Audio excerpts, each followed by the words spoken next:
Hi, welcome to the Trail Manners Podcast, Singletrack Session number 99.5. Why 99.5 and not 100? Well, Joel's in Phoenix working in his class for the stretching that he's been doing, and it just wouldn't seem right to do episode 100 without him. 100's kind of that next tier milestone, and Singletrack Session 100 will wait for Joel. So this is just your host, Aric Manning, today. I'm the only one behind the microphone, just sitting here in Grant Studio, looking out my window at the beautiful Wasatch Front on a marvelous, it's Thursday, August 2nd, and let's get started.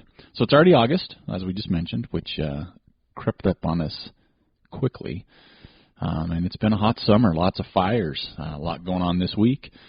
So once again, we'd sure like to express our thanks and let all the people out there fighting those ugly fires that we're thinking about them. We want to thank them for everything they do for us.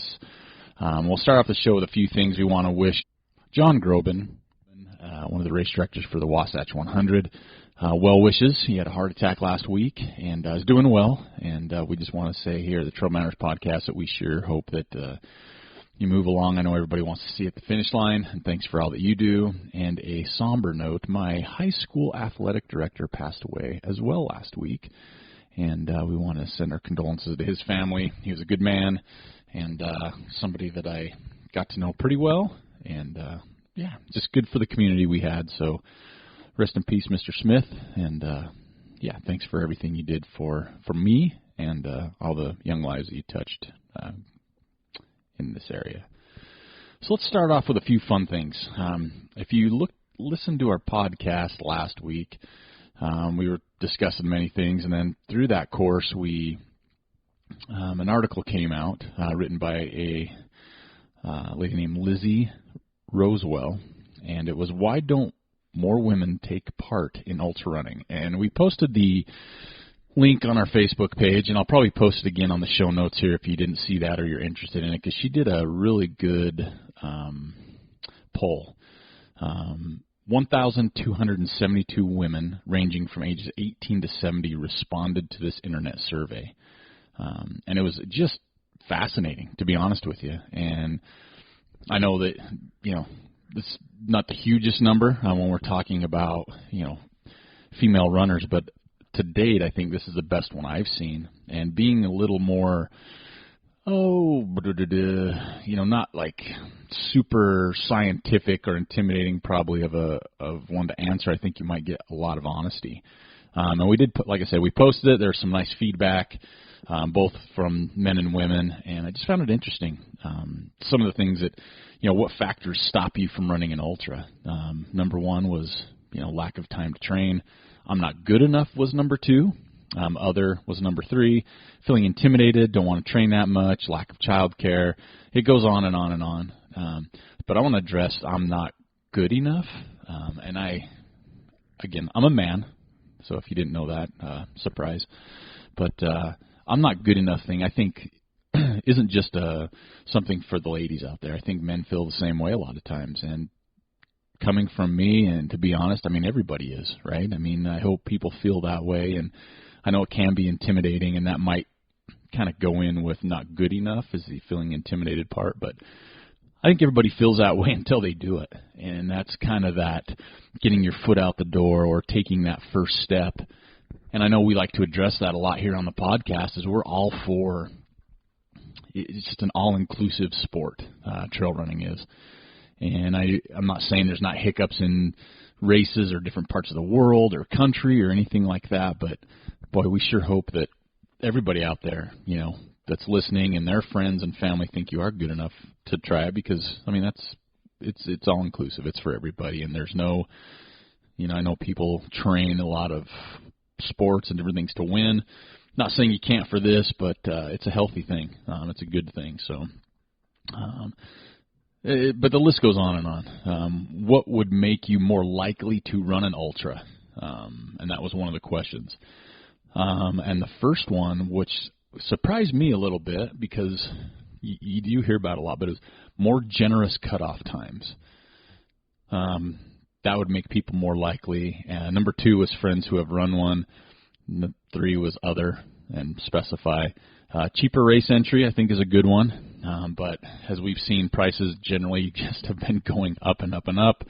Some race directors do a good job of keeping them kind of level, and some do a really good job of keeping them subpar, what those are. But, yeah, we'll see those prices going up. And I think that's not just for the ladies there. I know I talked to a lot of gentlemen. It's like, oh, it'd be fun, but I can't afford it. Guided runs, which is something I've never thought of. Female-only skills courses. So I'm thinking that might be more along the Spartan or the Mud, things like that. More female ultra blogs. And to address that, I think it would be good to note that that's one of the things that we've got a lot of positive feedback on, is having more women on the podcast, especially those that aren't quote unquote, and I hate always saying this word, but or elite or your podium type runners, and those are some great shows. More elite women in the media, can't agree with that more.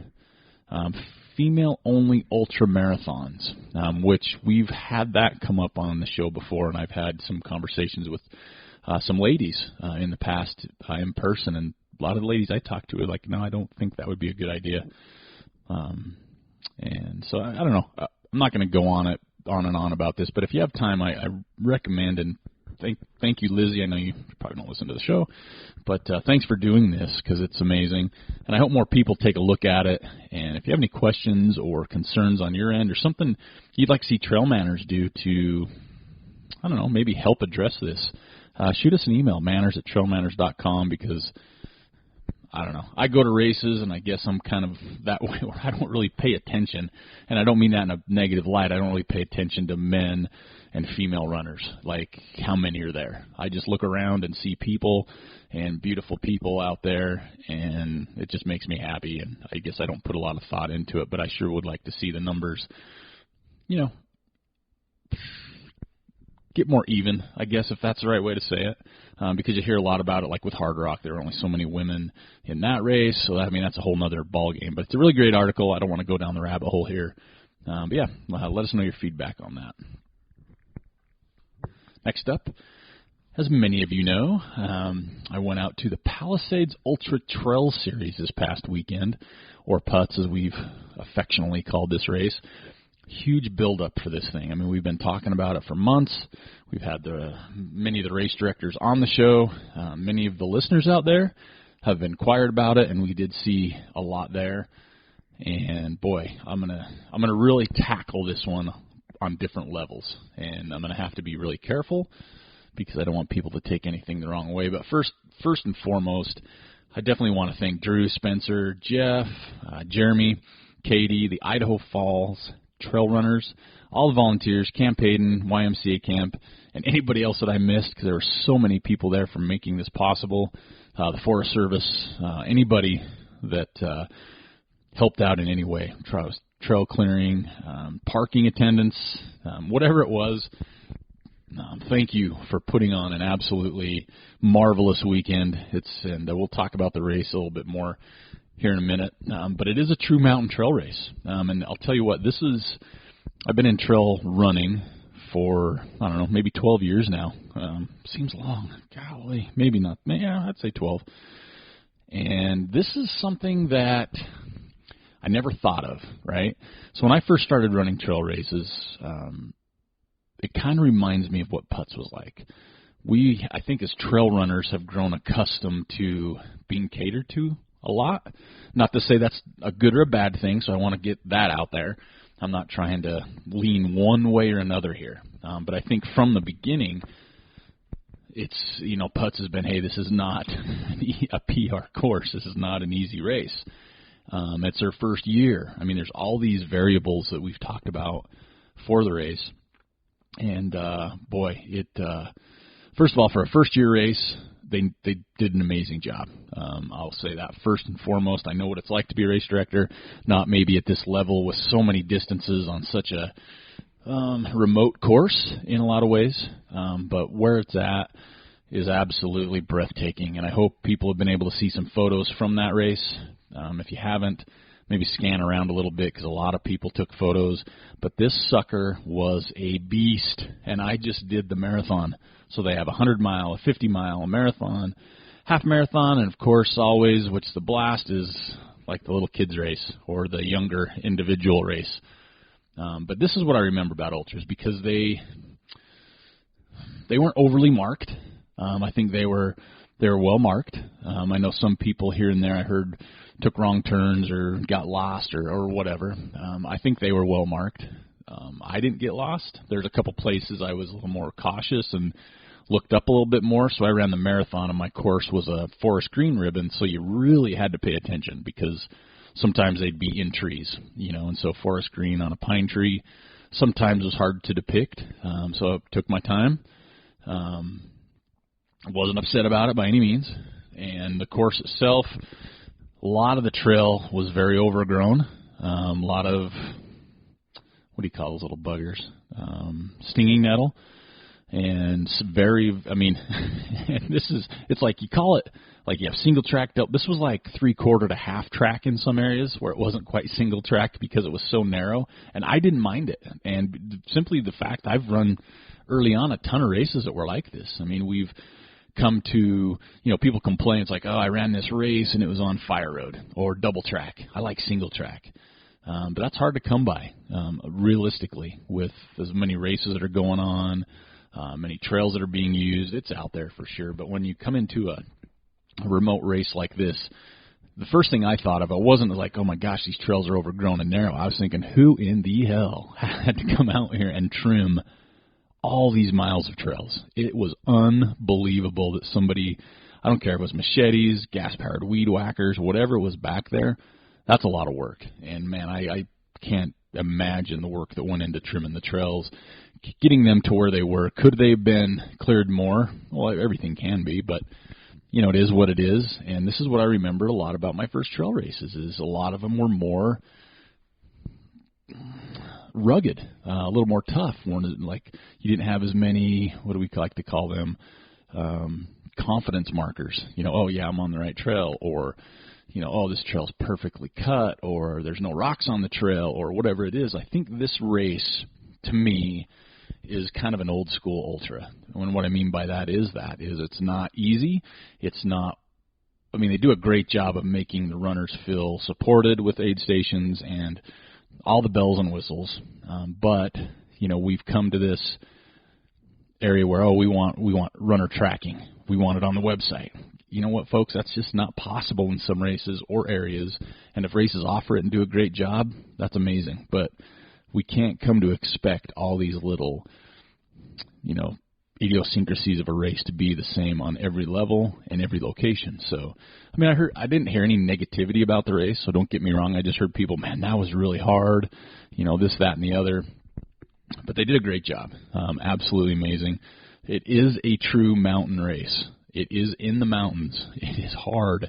It is not a PR course. I did the marathon, and it kicked my butt.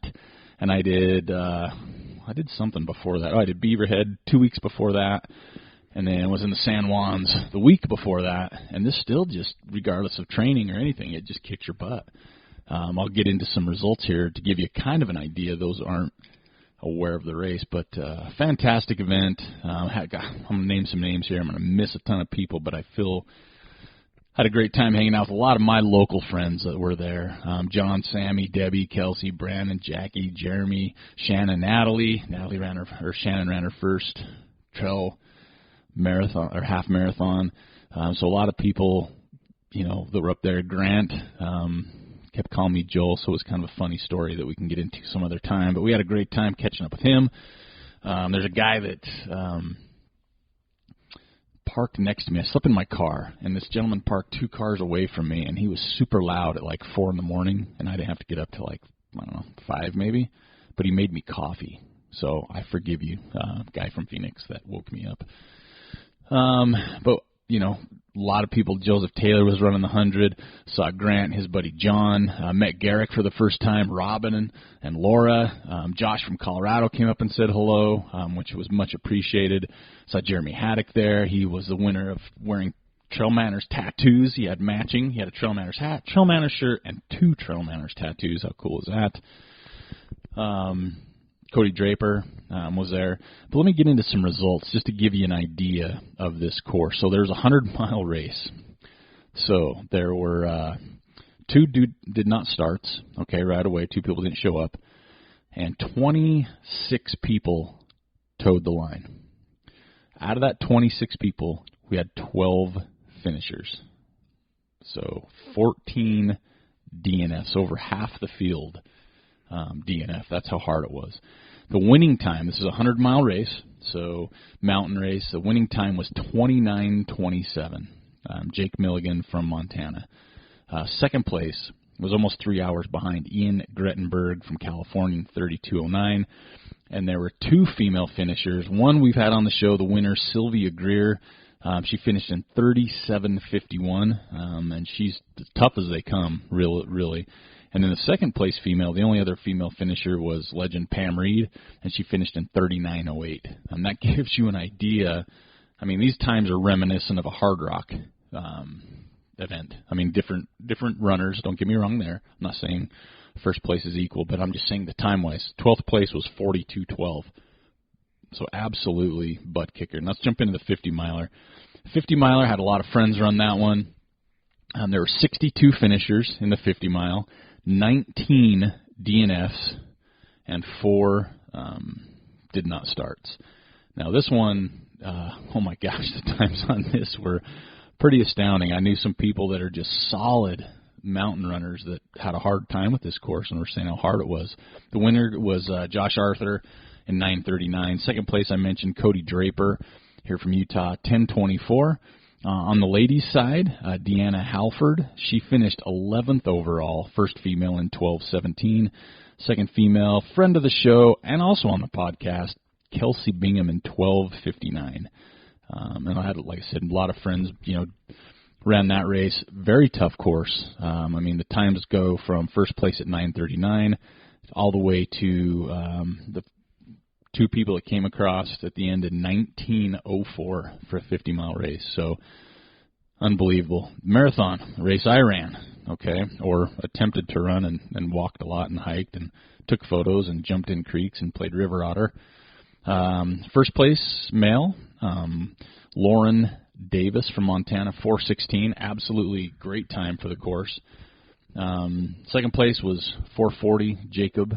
I'm not going to pronounce your last name. I apologize.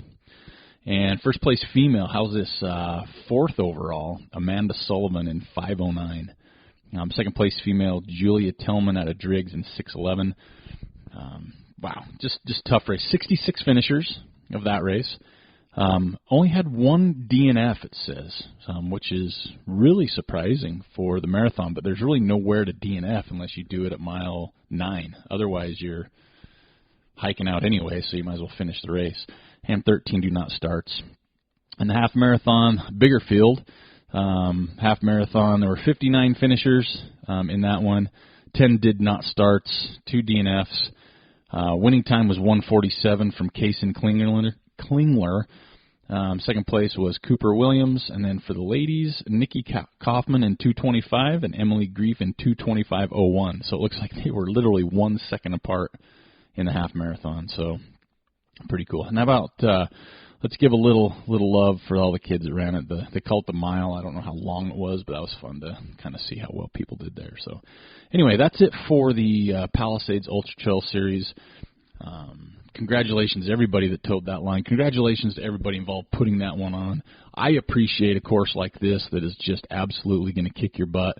It's not going to hold your hand, but it is well done to where, it's not like they don't care what happens to you.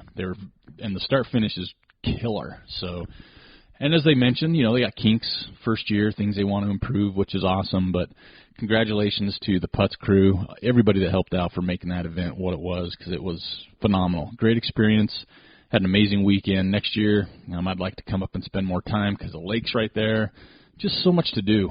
Great family-friendly event that I hope, they can continue to grow and more people show up to that one, but had a great first-year turnout. I also tried some more spring energy gels. I've been dabbling with these for a while.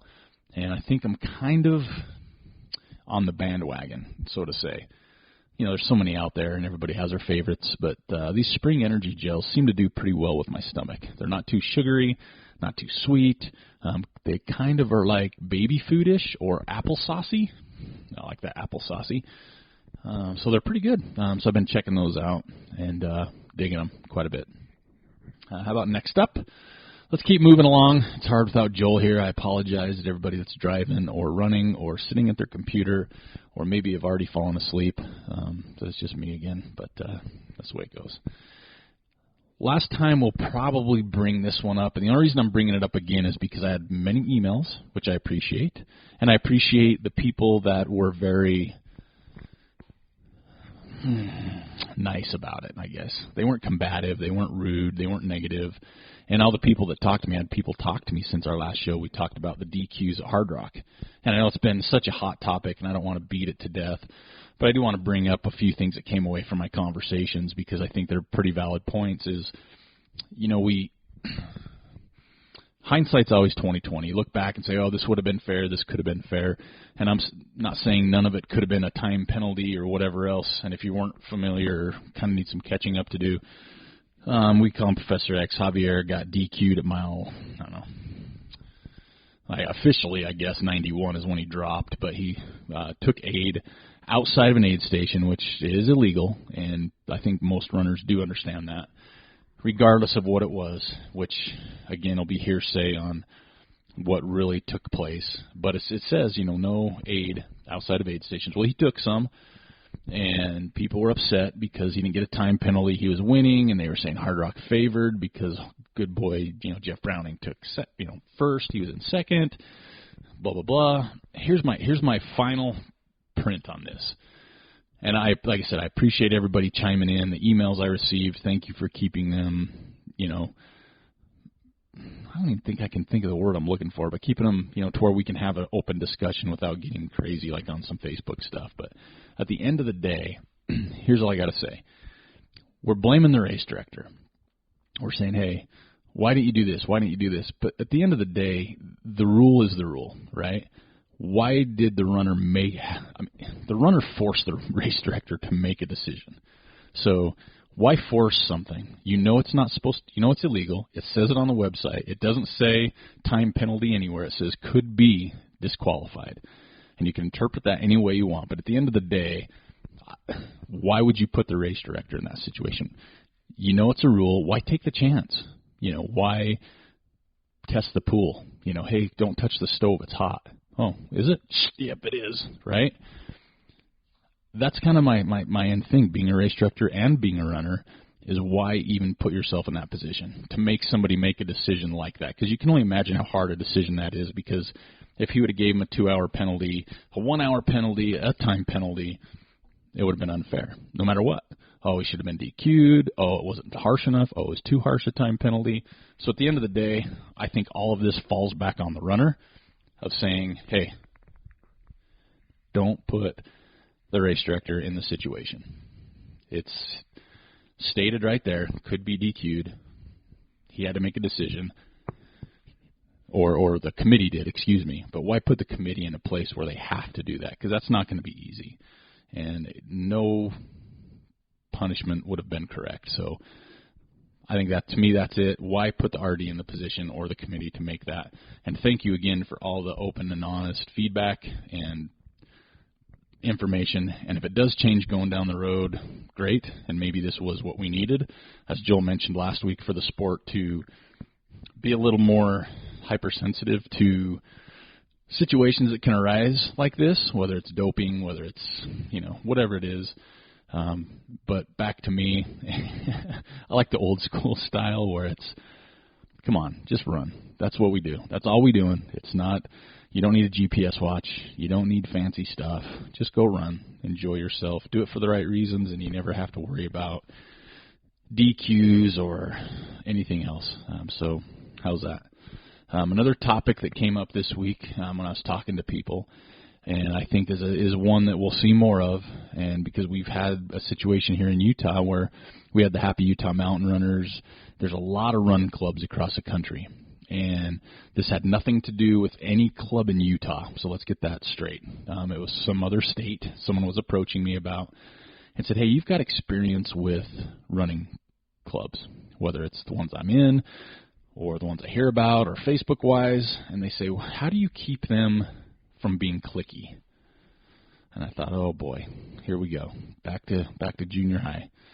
I don't think you can, and this is a discussion we had, and so they wanted me to bring it up on the podcast and to see if anybody would chime in, whether it's sending me an email because I have this individual's information, or if you want to put a comment on Facebook, or if you want to put a comment on our website on Singletrack Session 99.5. But how do you keep that cliquey mentality, right? How do you keep it from being too competitive to where people are chasing each other's Strava in a way that almost is a negative feeling, not as a fun way to do it? And to be honest with you, I think this goes back to the caveman, so I can't answer the question. I think I have ideas behind it, but the cliques just happen. People feel more comfortable with others. There's still a-holes in the world that think they need to be better than people, and it makes them feel better. And these are conversations that have already come up, but I know there's a lot of people with experience with running clubs because there's so many of them out there.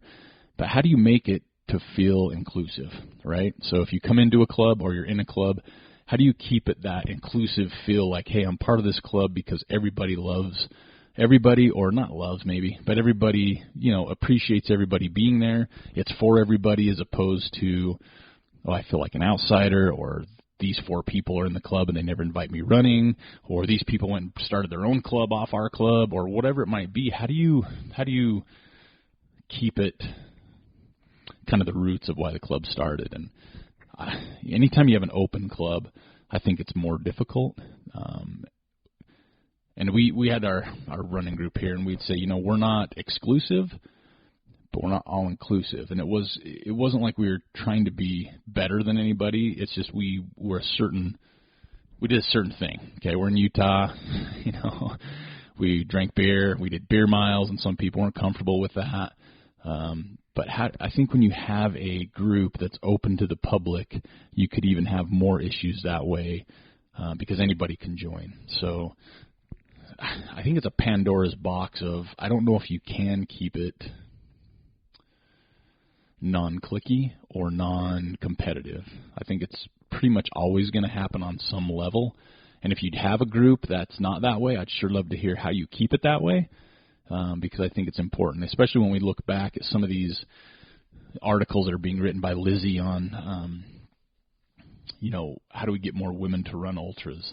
And some of the women I've talked to, it's like they get nervous going on the trails by themselves, or they're great on the road, but they get nervous going on the trail because they don't, they want to get lost because they don't know the trail system, or, they don't want to go by themselves and they don't know a lot of women that do it. So I think these trail clubs are hugely important to the growth of the sport, and I think they're hugely important to everybody, men and women alike, because it helps people get out on the trails. It helps them enjoy trails together. It helps the camaraderie, and it essentially just helps the community at large. But I think when you have those cliquey ones, people get a little more intimidated to join, or they join and don't like it because they have a weekly track workout or a weekly long run or a morning run, and they don't feel included, and they want to be. So I'd love to hear more on that, and thanks for the questions. And I won't mention names on this, but if you have any information on that, sure pass them along because I'd love to hear it. This weekend, another big weekend with some races. We have El Vaquero Loco this weekend, which is one of my favorite, if not my favorite race of all time. I'm not running after 5 years of the 50K and the 25K year. I finished last year, got my big buckle, and says I'm done for now. I'm going to let this sink in and come and enjoy it. So I'll be up there. Looking forward to meeting a lot of people. I will have a bag of swag. So come see me. I will have bag of hats, and I have a couple shirts and stickers and buffs that I'm just giving away. Okay, I'm just giving stuff away at this point. There's still stuff for sale on the website, don't get me wrong. But if you see me up there and you want some swag, I'll be at the finish line. probably in a straw hat if the weather's good, and just hanging out. So that's this weekend. We also have the AC 100, Angeles Crest 100, which is a big race in California. Tusher's 100K that Aravaipa has brought back here in Utah. That's just an absolute butt kicker of a race. And we did have some races last weekend that we forgot to mention. There's quite a few. There was the Pikes Peak Ultra. Of course, I mentioned Putts. Ouray Endurance Runs. They had their 50 and 100-mile events. Never Summer 100K. White River 50, which has always been on my list to do. And I know we had a good friend of the show, Allie. She ran that one. Burning River 100 was last weekend. Elkhorn Crest was last weekend. So there's a lot of races going on. I won't really touch on too many of those because there's so many of them. But, yeah, there's a lot coming up as well. If there's other things you'd like us to talk about races in your area, let us know that. Also, the Orcas Island 50K lottery is open, and I mentioned that because that is on my bucket list. And I think it's open until like the 9th or 10th, and then they draw the 15th, and it's on February 2nd. And I'm super on the fence on that one. I really want to do it. February 2nd concerns me a little bit because it doesn't know what kind of winner I get, and it's a 50K. So hopefully, you could still do it. But it's also on my daughter. She'll be 22 on the 2nd of February, so I got to get the okay from her so I can miss her birthday, which I'm sure she'll be fine with. Also, I want to start something, too. So here's a new thing, listeners, so everybody can pay attention to this. How about you send me in inspirational or fun running quotes, okay? And that's how we'll close our single-track sessions. And we'll say, this is from so-and-so. I'll pick one every week. And we'll say, here's our, because, on our regular show, when we do those on Tuesday, we always end it with, you don't get what you wish for, you get what you work for. Now go get it. And people seem to dig it. So how about every week on our single track, we close with it could be fun. It could be inspirational. It can be whatever we pick. You send it in, manners@trailmanners.com, and you send it to me. I'll pick one a week, and that's how we'll close our single track sessions every week, because we already do the Woody Footies that are posted there, but it'd be kind of fun to do that as well, to see what people are motivated by. Fun little quotes and sayings. I still need an Instagram trainer. I'm still trying to pick up my game. And if you haven't noticed, folks, I've been trying to pick up my selfie game, which I suck at, and I will be the first one to admit to it. I don't feel comfortable taking photos of myself, even out of fun. Sometimes, if it's fun, I can kind of get in the mood, and I've tried to do it on trail races because sometimes you kind of get in that mode where you just don't give a damn about anything in a trail race. But I'm getting better. And the only say I'm getting better is I've actually taken a couple, like back-to-back weeks, and maybe I'll take one up at El Vaquero. Maybe I'll take one with a listener of the show. That would be kind of cool, a listener selfie. But I'm trying to raise my game there. And maybe one day, if all the planets line and the stars line up and, global warming ceases to worry us, me and Joel will take a selfie, both of us, which I don't know if has really happened. I'd have to go back in the archives and check that out.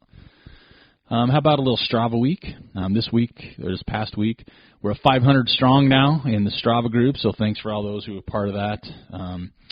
And it was a trifecta. It was the old horse race trifecta from D.D. Beiderbecke. Distance was 144.6. Run time was 40:33. And climbing was 33:655. So, way to go, man. And I have to go backwards because I'd be bad not to say bad. Good lead in. We also had the Badwater 135-miler this past week as well. We do know people that ran that race. So, yes, that was a big one. Temperatures reached a record 127 degrees Fahrenheit. And the DNFs were the highest for a while. So, absolutely brutal.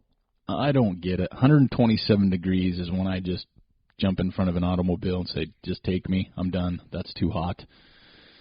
So, yeah, sorry I left that one out. I don't want to offend anybody because I know a lot of people dig that race. I am not one of those people. I think it's amazing what those athletes do, the people that do it. But, yeah, you won't see me out there.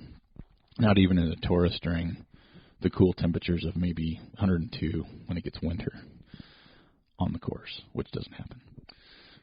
How how about a little Woody Footy? I did the picking this week. Joel's in Phoenix. We haven't communicated. He's busy working, and I'm busy doing what I do. But this week we had a lot of good entrants. And again, we can't thank, we haven't talked about them as much as we should have lately. The Sign Garage here on historic 25th Street in Ogden, Utah. Elizabeth and Nate do an amazing job. I haven't seen them for a while.